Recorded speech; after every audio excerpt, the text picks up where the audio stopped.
On a sun-drenched Saturday, the usually quiet Maple Street buzzed with excitement. It was the day of the annual neighborhood stickball game, and this the stakes were especially high as the kids declared it that epic showdown. As morning turned into noon, teams were drawn. The sidewalk slammers, led by the quick-thinking Mia, donned their hand-painted blue bandanas. Facing them were the gutter guardians, captained by the ever-strategic Lucas, marked by their bright red caps.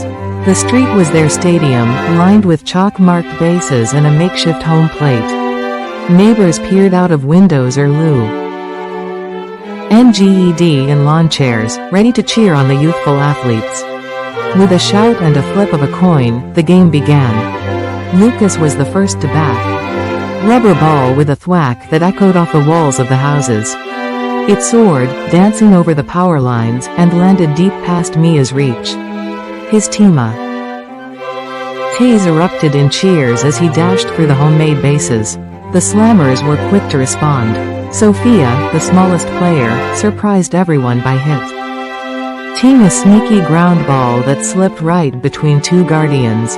The game was a dance of swings, shouts, and laughter, with the score teetering back up and forth like a seesaw. As the shadows lengthened and the final inning arrived, the score was tied, and the tension was palpable. Mia's little brother, Joey,